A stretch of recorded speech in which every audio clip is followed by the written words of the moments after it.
नमस्कार। आज हम बात करेंगे आर्टिकल 32 के मामले को लेकर। आर्टिकल 32 क्या होता है, ये कैसे लगाया जाता है, इसके क्या क्या अधिकार है इस आर्टिकल 32 में। क्योंकि आर्टिकल 32 जो है एक ऐसा हथियार है जिसका इस्तेमाल तब किया जाता है जब लगता है सुप्रीम कोर्ट को कि देश में अराजकता का माहौल बन चुका है, सरकार काम नहीं कर रही, राज्य सरकार काम नहीं कर रही, तब ये आर्टिकल 32 का इस्तेमाल किया जाता है। आज इसी विषय पर हमारे साथ बातचीत करने के लिए विशेष खास मेहमान मौजूद हैं जो सुप्रीम कोर्ट के एडवोकेट हैं रविंद्र कुमार जी। इनसे बात करेंगे, जानने की कोशिश करेंगे कि आर्टिकल 32 आखिर है क्या। क्योंकि कोरोना वायरस के बाद से देश में जो माहौल जो बिगड़ा है उससे बहुत ही चिंता का विषय बन चुका है।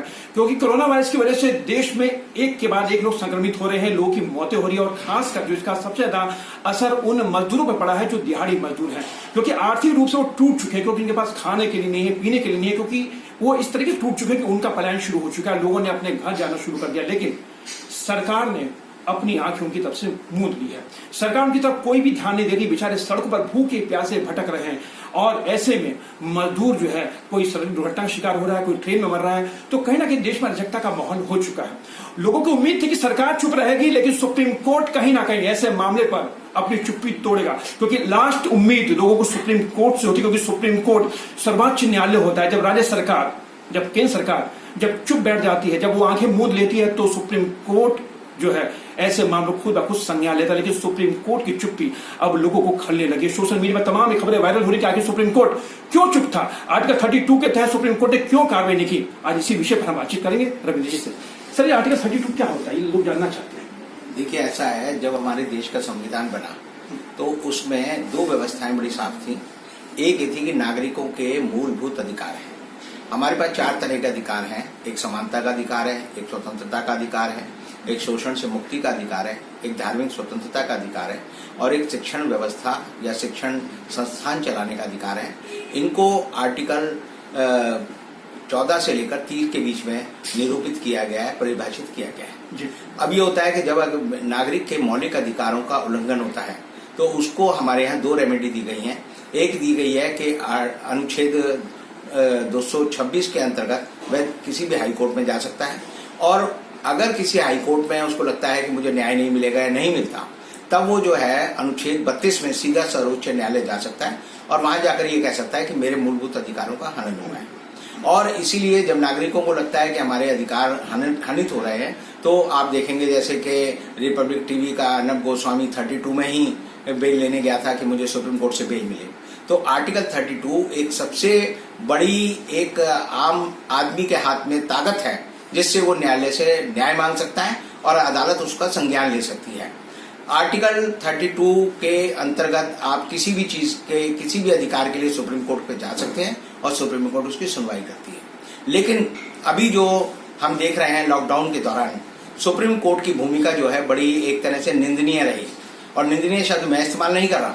सुप्रीम कोर्ट के अभी जो निवृत्तमान एक न्यायाधीश हुए हैं गोपाला गौडा, उन्होंने एक आर्टिकल लिखा डेक्कन हेरल्ड में। उन्होंने कहा सुप्रीम कोर्ट के अंधकार का युग है, क्योंकि 1976 में जब इमरजेंसी लगी थी 1975 में, तो एडीएम जबलपुर का एक केस सुप्रीम कोर्ट के सामने आया था 5 जजों के सामने आर्टिकल 32 में। तब 9 राज्यों की उच्च न्यायालयों ने कहा था कि बंदी प्रतिकरण यानी हैबियस कॉर्पस डालना हर नागरिक का अधिकार है और ये इमरजेंसी में भी सस्पेंड नहीं होता।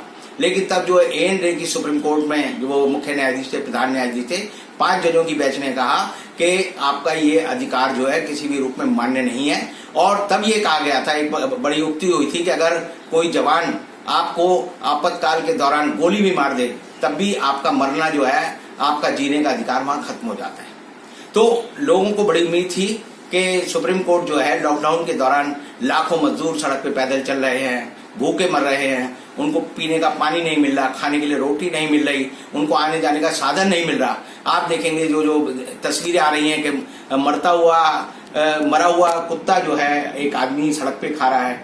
हम देख रहे हैं कि बच्चों का क्या दुर्दशा हो रही है। तो ऐसी हालत में बहुत सारे लोगों ने सुप्रीम कोर्ट जाकर आर्टिकल 32 में अनुच्छेद में एक याचिका लगाई और उस याचिका को हमारी सुप्रीम कोर्ट की जो बेंच है, नागेश्वर राव की बेंच है, पिछले महीने अप्रैल महीने में सुना और उसको खारिज कर दिया और ये कहा कि हम इसे नहीं सुनेंगे। अब ये होता है कि सुप्रीम कोर्ट जब ये कह दे कि हम नहीं सुनेंगे, तो आप अगर रजिस्ट्री में जाके कहें कि हम जो है एक याचिका लगाना चाहते हैं, तो सुप्रीम कोर्ट का रजिस्ट्रार कहेगा ये तो ऑलरेडी खारिज हो गई है, हम आपकी याचिका नहीं लेंगे। तो सुप्रीम कोर्ट के ऊपर दबाव पड़ा। जैसे मैंने आपको कहा कि जो निवृत्तमान न्यायाधीश हैं उन्होंने कहा कि सुप्रीम कोर्ट का अंधा ये युग है, 20 से ज्यादा जो पढ़े लिखे और काबिल जो वकील हैं उन्होंने सुप्रीम कोर्ट को याचिका दी, लोगों ने लेटर पिटीशन भेजी, लोगों ने सुप्रीम कोर्ट पे दबाव बनाया और अंततः जो है हम देखते हैं कि 3 दिन पहले सुप्रीम कोर्ट ने सुओ मोटो स्वतः ही उसका संज्ञान लिया है। यानी कि पहले सुप्रीम कोर्ट ने एक याचिका रद्द कर दी और लोगों को धमकाया कि हम जो प्रेस में आती है खबरें उनको खबर नहीं मान सकते और हम आपको क्या अनुमति दे दें, आप जाके देखेंगे, हम लोगों को रोक नहीं सकते।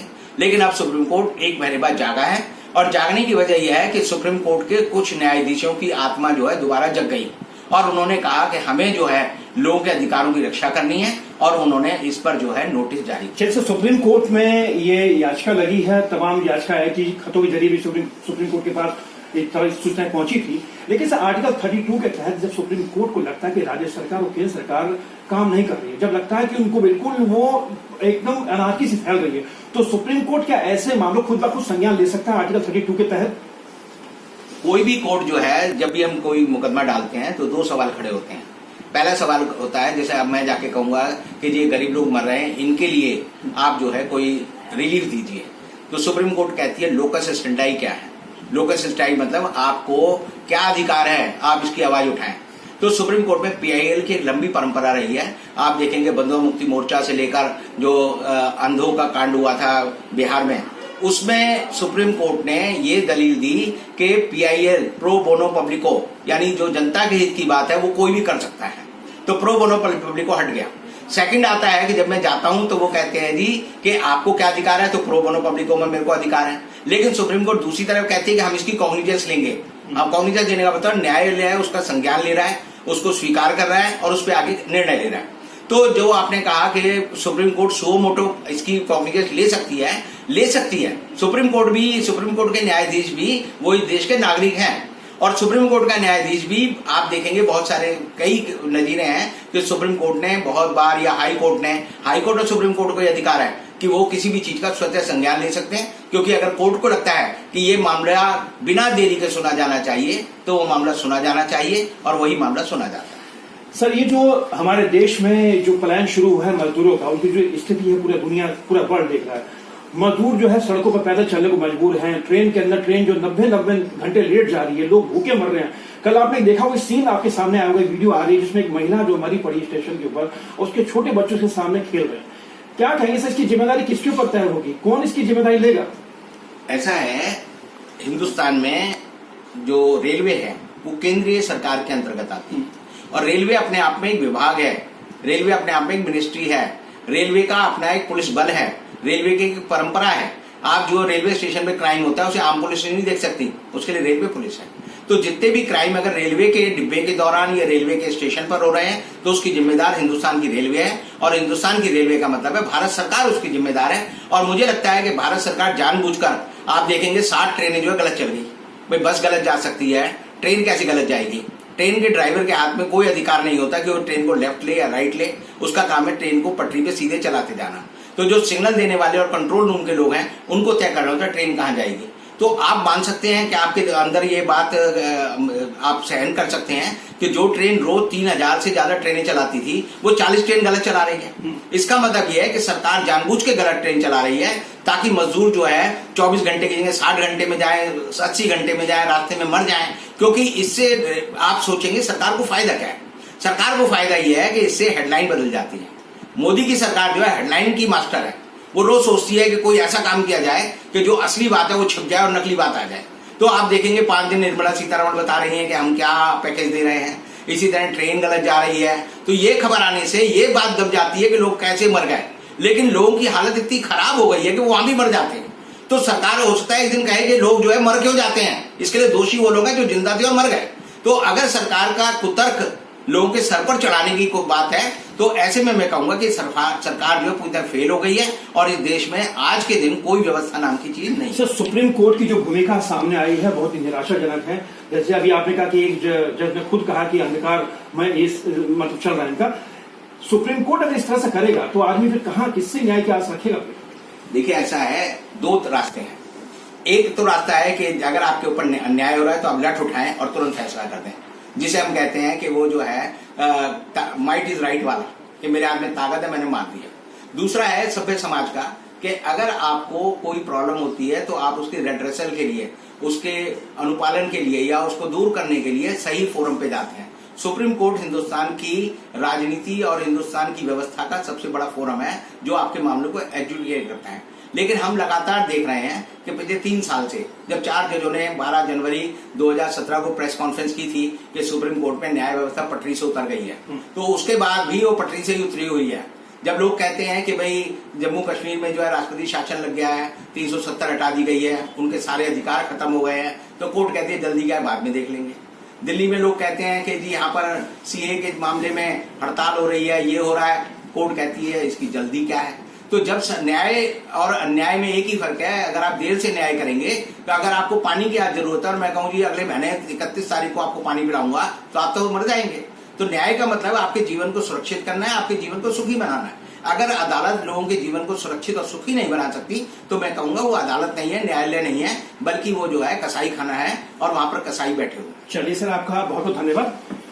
ये तो सुप्रीम कोर्ट के एडवोकेट रविंद्र कुमार जो हमारे साथ बातचीत कर रहे थे। बहुत ही दुखद बात है क्योंकि हमारे देश में जो माहौल बना है मजदूरों को लेकर, सरकार की चुप्पी बहुत ही हैरानी करती है। लेकिन सबसे बड़ी जो हैरानी करने वाली बात है, सुप्रीम कोर्ट का जो रवैया है वो बहुत ही अखरता है।